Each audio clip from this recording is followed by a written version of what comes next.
ममता बनर्जी ने बयान दिया है कि मैं हारी नहीं हूं, इसलिए इस्तीफा नहीं दूंगी। ये न केवल परंपराओं के विपरीत है, बल्कि हास्यास्पद और चिंताजनक भी है। आजादी के बाद से भारत की राजनीति में यह परंपरा रही है कि जनादेश का सम्मान सर्वोपरि होता है, लेकिन जब कोई नेता इस परंपरा से हटकर बयान देता है तो यह केवल एक राजनीतिक मुद्दा नहीं रह जाता, बल्कि यह लोकतंत्र की आत्मा को प्रभावित करता है। ममता बनर्जी ने जो कहा है और जो किया है, इस पर मुझे दुख के साथ कहना पड़ रहा है कि ये भारतवर्ष की परंपरा के ऊपर एक आघात है। यह आघात भारत के लोकतंत्र पर है और बाबा साहेब अम्बेडकर के बनाए संविधान के ऊपर है। ममता बनर्जी का बयान अराजक बयान है और कहीं न कहीं राज्य और देश में अराजकता फैलाने की साजिश है।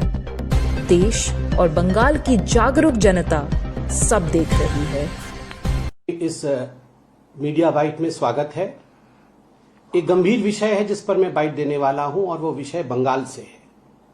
आप सभी ने सुना कि कुछ मिनटों पहले ममता बनर्जी जी ने बयान दिया है कि वह हारी नहीं है और वह इस कारण से इस्तीफा अर्थात रेजिग्नेशन नहीं देंगी, वो मुख्यमंत्री बनी रहेंगी।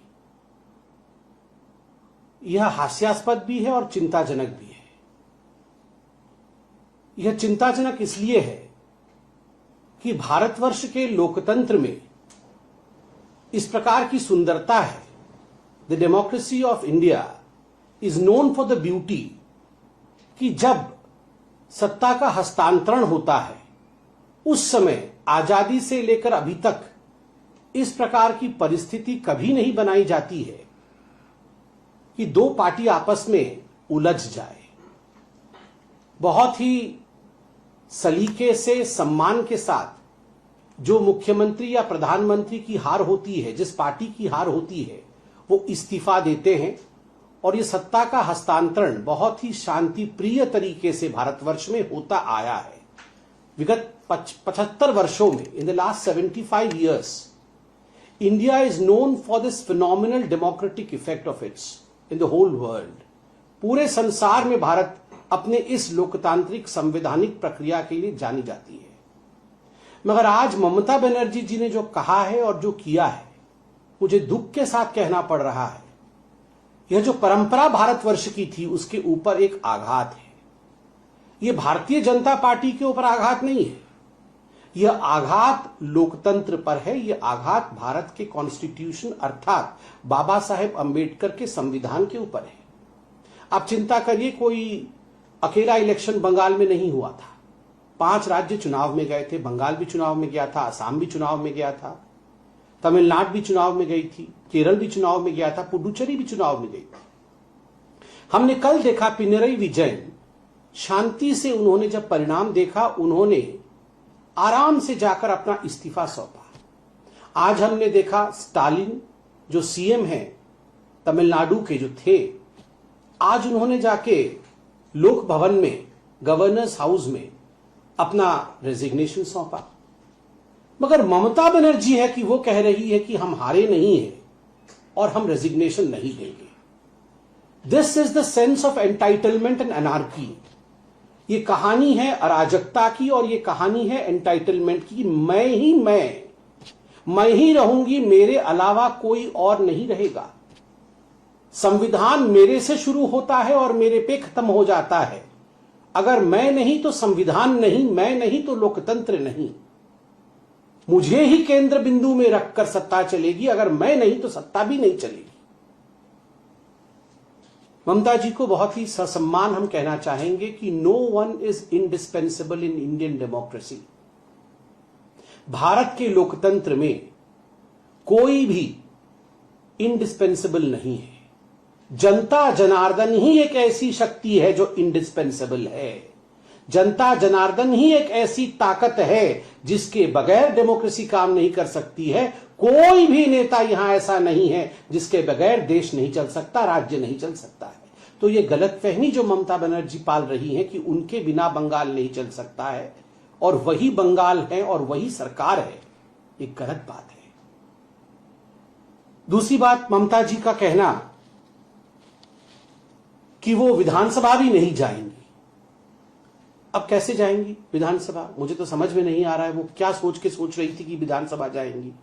अब जीत तो हुई नहीं है उनकी भवानीपुर सीट से, वो विधायिका नहीं रही हैं, तो स्वाभाविक रूप से वो विधानसभा नहीं जा सकती है। और उन्होंने ये भी कहा कि मैंने इंडी गठबंधन के सभी लोगों से बारी बारी बातचीत की, सभी लोगों ने मुझे भी फोन किया, मैंने भी इंडी गठबंधन के सभी लोगों से फोन पे बात की। मुझे तो समझ में नहीं आता ये इंडी गठबंधन क्या चीज है? ये फोन पे ही बात करने के लिए है, बीच बीच में हाथ पकड़ने के लिए है? ये क्या चीज है इंडी गठबंधन? ये 5 राज्यों में चुनाव हो रहे थे, क्या हो रहा था इंडी गठबंधन का? राहुल गांधी जाके ममता जी के खिलाफ बोल रहे थे, ममता जी कांग्रेस के खिलाफ बोल रही थी, एक दूसरे के खिलाफ वो लड़ रहे थे। फिर काहे का इंडी गठबंधन? ये काहे का इंडी गठबंधन और किस चीज के गठबंधन को लेकर ये लड़ रहे हैं? लेफ्ट के खिलाफ तो कांग्रेस पार्टी लड़ रही थी केरल में, और अब वो बोल रहे हैं कि हम इंडी गठबंधन है। ये इंडी गठबंधन केवल एक फोटो अपॉर्चुनिटी के लिए सारे लोग एक दूसरे का हाथ पकड़ करके खड़े हो जाते हैं, उससे होता जाता कुछ नहीं है, केवल फोटो अपॉर्चुनिटी होती है। मगर जनता इन सब विषयों से, इन सब भ्रामक विषयों को समझती है। बड़े दुख के साथ मुझे कहना पड़ रहा है कि ममता बनर्जी जिस प्रकार की स्टेटमेंट दे रही हैं, ये अराजक स्टेटमेंट है और कहीं ना कहीं राज्य में और भारतवर्ष में अराजकता फैलाने की एक साजिश है। She should desist from giving such kind of irresponsible statement. This is democracy and democracy in India should always be respected. उन्होंने कहा कि हमारी मोरल विक्ट्री हुई है, भारतीय जनता पार्टी की ऑफिशियल विक्ट्री हुई है और हमारी मोरल विक्ट्री हुई है। ममता जी मोरली जीत गई है। तो हमने भी कहां रोका है? आपको अगर लगता है कि आपकी मोरल विक्ट्री हुई है तो आप मोरल मिठाई खाइए, आप आराम से मोरली उसको सेलिब्रेट करिए, हमने तो कभी रोका नहीं है। मगर जो ऑफिशियली होना चाहिए वो तो ऑफिशियली ही होगा ना। मुझे लगता है जनता जनार्दन सब कुछ देख रही है। टीएमसी का सच, ममता जी के झूठ और भारत के लोकतंत्र की गरिमा, यह सब जनता जनार्दन के सामने है। जनता ने अभी जवाब दिया है, कल ही जनता के जवाब का नतीजे निकले हैं। जनता को इस प्रकार दरकिनार कर देना यह उचित नहीं है। ममता जी, मुझे लगता है, बंगाल की जनता और बंगाल की जनता की भावनाओं का कदर करेंगी। धन्यवाद। आसाम की यदि हम बात करें तो आसाम में कांग्रेस पार्टी के जितने विधायक जीते, सिर्फ एक को छोड़कर बाकी सारे के सारे मुस्लिम एमएलए हैं।